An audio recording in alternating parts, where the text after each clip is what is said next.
ปี๊ดพี่น้องฝนตกแห้งอาลีอาลอฝนตกอาลีอาลอไปใส่กับบ่ได้เลยพี่น้องมื้อนี้ว่าสิไปซื้อข้าวปุ้นมาตำกินกับบ่าวสุกกับบ่ได้ไปพี่น้องไปบ่ได้ฝนตกพี่น้องเบิ่งหนทางตกเอาแถวว่าได้มื้อนี้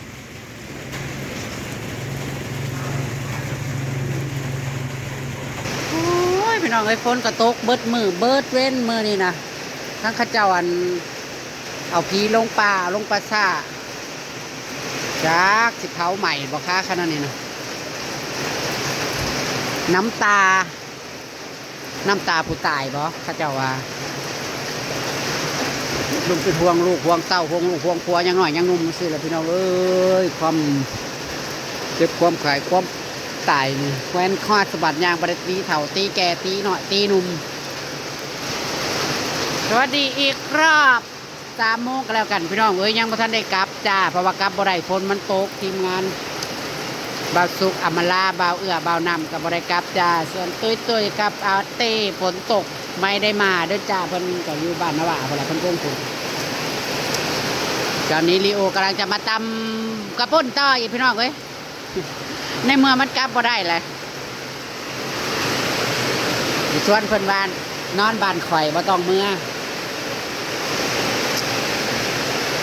สิมาตอบอันคอมเมนต์อันACได้อุ้ยพี่สังอันนี้เอ้ยมึงแม่พูดเอาเพชรว่ะฮัลโหลAC บางคนกะว่า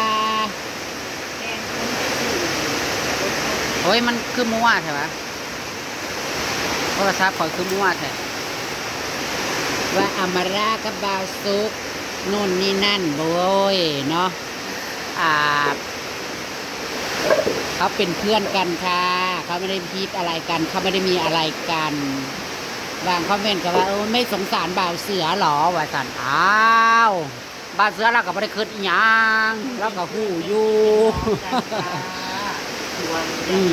แต่บางเทื่อFC ผู้เบิ่งกะอินเกินเนาะโอ้โหว่าคน2 คนเข้าไปฮอดใส่จังใดยังไงเนาะเสียก็ให้พอเหมาะพอควรนะคะอย่าให้เกินความเป็นจริงเลยจ้า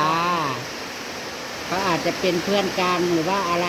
กันก็แล้วแต่นะคะส่วนบ่าวสุกนี่ไม่มีอะไรนะคะไม่มีอะไรในกอไผ่ทั้งใดทั้งสิ้นค่ะคือเล่นคอนเทนต์กันเฉยๆค่ะบ่าวสุกเขาเป็นคนตลกเฮฮาจ้ารู้จักกันมาแต่นานนมนานนะคะแล้วก็เข้ามาหากันเขาก็เป็นยูทูบเบอร์อันนี้ก็เป็นยูทูบเบอร์ไม่ได้เข้ามาในเชิงแบบจู๋สาวไม่ได้มาฝากฝากช่องแล้วจ้าพี่น้องกระซุกเราก็เป็นเป็นคอนไอเห็นยูทูบมาก่อนพวกเจสีอีแต่อาจจะลังพวกบาบอยเราอะนะคะโอ้มีความบางคอมเมนต์ก็โอ้ยไม่สงสารบ่าวเสือบ้างหรอเจสีพออยู่กับคนนี้ก็พูดอีกแบบหนึ่งเอาจะให้ว่าแบบใดล่ะครับไม่ลืมคนทางเวียงแล้วหรอไม่ได้ลืมค่ะจะลืมทำไมจะลืมยังไงมันกับบริเกี่ยวกันได้ล่ะมันกับคนละอย่างกันคนละคนกันบ่าวเสือเพิ่นมาเพิ่นกับมาแบบนึงเนาะเพิ่นบ่ได้เป็นยูทูบเบอร์แต่ว่าเพิ่นมาแนะนำ FC อำมาลาตอนแรกๆเนาะแต่ว่าล้างๆว่าเพิ่นสิหยังกันกับบ่ฮู้เด้อจ้าเฮาก็แค่เบิ่งไปลองถ่ายเปื่อยมาสุกครับเจ้าเฮ็ดให้ FC เข้าใจผิดอำมาลาเพิ่นว่าเขาสงสารบ่าวเสือว่ะเธอทำอะไรเธอพาอำมาลาแหวะเถียงนาเหรอฮะหรือว่าอำมาลาซกท้องเธอเหรอในเมื่อกาบอะไรมือนี้นอนเฮือนข่อยเด้อนอนกับข่อยก็ได้นอนข่อยก็ได้จะข่อยสินอนกลางหรือเจ้าสินอนกลางก็ได้เตียงข่อยใหญ่อยู่ก็นอน3 คนไปเลยบริว่าได้เขาบริแค่ป้าจิตามมืดหันป้าจิกินมืดบ่ หลายมันหลายโพดน้ำกินบ่เบิดมันจิตายใหญ่กว่าท้องนะฮะนะ จะบ้านบอกน่าจะดัง ไอ้บาสุกกระดาเฮ้ยโทษที่มือไปจับบ้าสุกคนชอบตำนะคะเพราะว่าเพิ่นตำแซ่บนะเบิ่งแน่ในหมดเดี๋ยวจะจื้อหัวข่อยแล้วแน่ในน้ำฝนตกแล้วกันพี่น้องเอ้ยกรุณาก้มมองภาคใต้ด้วยนะคะเผื่อว่ามันไม่สามัคคีกันอำเภอหล่มสักอำเภอสองพวงน้องสองพี่น้องฝนน่ะก็บริเศร้าตกอลีหล่อไปแล้วจ้าไปเป็นแขกเจ้านะไปจะเป็นพ่วงโอ้ยเป็นพ่อพ่วงมาแล้วจะบริการบริเปล่านี่มันนี่นาสจากว่าใจสิตากนาสจากว่าใจนาสจากว่าใจสิตากฝนเมื่อบ่ไหวเด้อจ้าเอาแซ่บๆเด็ดๆไปเลยจ้าฟังอย่าบ่เอานิ้วเด้อโอ้ยแค่คอยอันลิโอเขียนซื้อสคริปต์ว่าอย่างพระเอกกับนางเอกไม่สงสารคนบ่าวเสือบ้างเลยหรอเปล่าวะ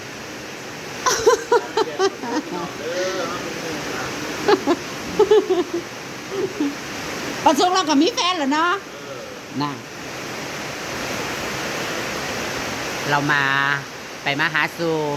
ในน้ำยูทูบเบอร์ชื่อดัง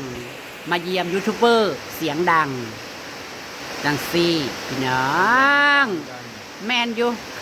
เอฟซีหลายคนเขาเจ้าก็เข้าใจจ้าแต่ว่าบางคนก็อินแห้งนะ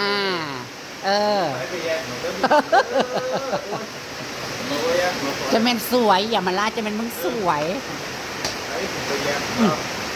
มันนั่งซีงามจากปั่นจากตายห้าก็บ่เห็นมีคนมาแย่งเด้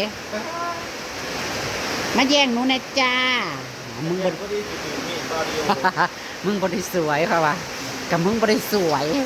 มึงบ่ได้รวยสวยแล้วเกินโอ้ยพวกข่อยเราบ่ได้ให้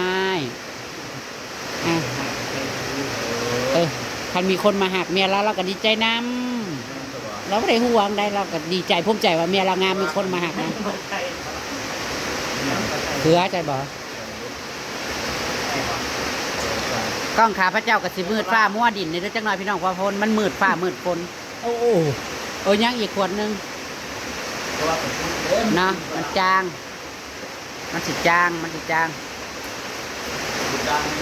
เรื่องตำไว้ใจแบบสุดจ้า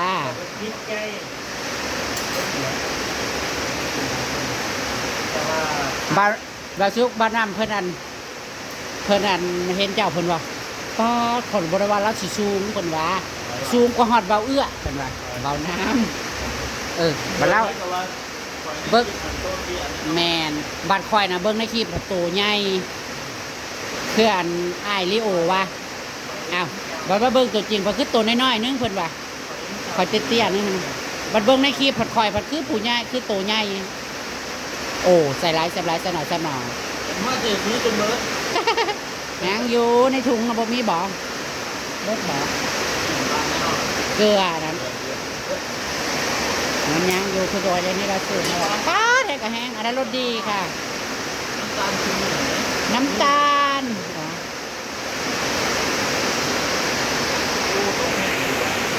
แห้งกระแห้งยังวะ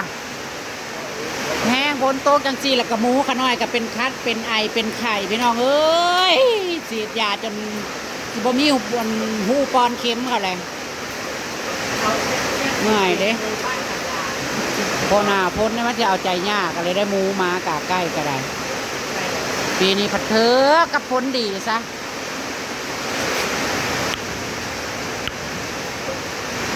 ได้แตกใส่เบิดๆนะ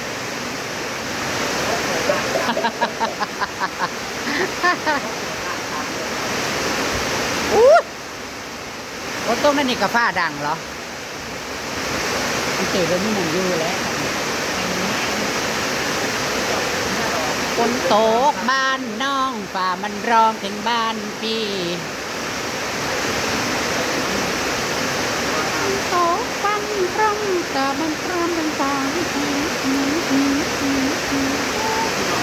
งกะแห้ง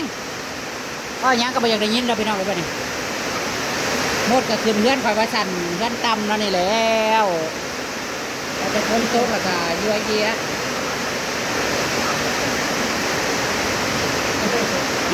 จัดไป2 ครอบครัวตัวหนูจับกบเหรอจับป่ารอเมื่อโลดเราสุแม่กะแห้งอะไรได้บ่ได้เมื่อเจ้าค่ะนะที่แรกเพิ่นว่าสิเมื่อมืออื่นมือไปดำหน้าซอยเอามาไล่มาแล้วกันเจ้าเดียวกันแล้ว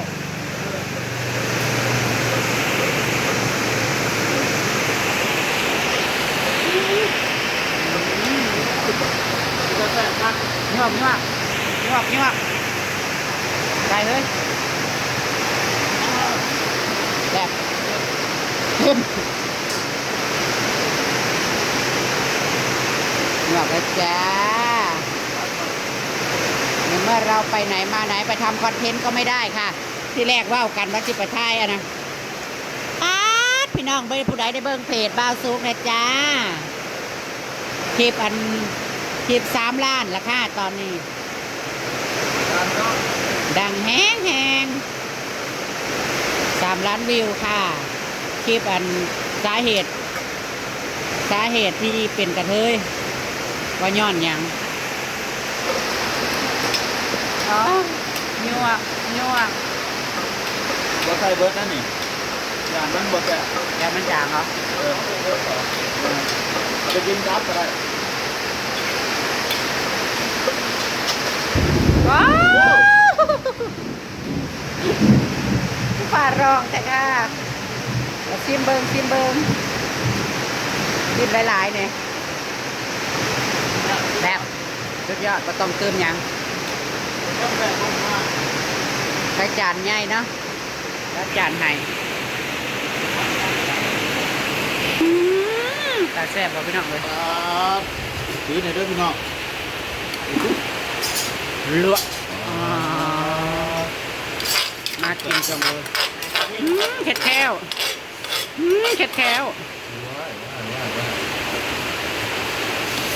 ปฏิโตล้นเฟี้ย จะเนี่ยผักเนาะ นี่คือตำกระปุนฝีมือบ่าวสุกคนชอบตำนะคะไปมากินกันพี่น้องเอ้ยอยู่ไหนบุญเลยจ้าที่บอกกินให้เบิ้งดอกค่ะตำให้เบิ้งซื่อๆแล้วก็บอกกินให้เบิ้งดอกนะแล้วตามคลิปหน้าก็แล้วกันพี่น้องจ้าคลิปนี้กันฝากบรรยากาศไว้ซ้ำนี่ด้วยจ้าผู้ใดที่ขอใจยังกะไม่ได้มีอะไรกันเด้อค่ะอย่าเข้าใจผิดเด้อค่ะว่าเบาซุกสิมาแย่งเบาเสือนะคะมันเป็นไปไม่ได้เด้อจ้าซีผู้บางคนเขาเจ้าก็เข้าใจอยู่จ้าบางคนก็คือจังว่าอินแห้งเนาะลีลอนะมันข่อยอยู่กับผัวข่อยมาเนี่ยยังบ่ได้มีการอินยังเกิดขึ้นเลยก็บ่อินจักเตือตามคลิปหน้าแล้วกันพี่น้องจ้าแซ่บๆจ้า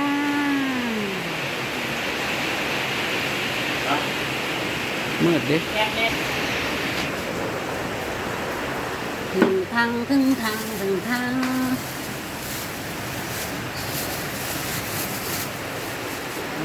จ้ะไปกินรถนะเขาจบเลยนะ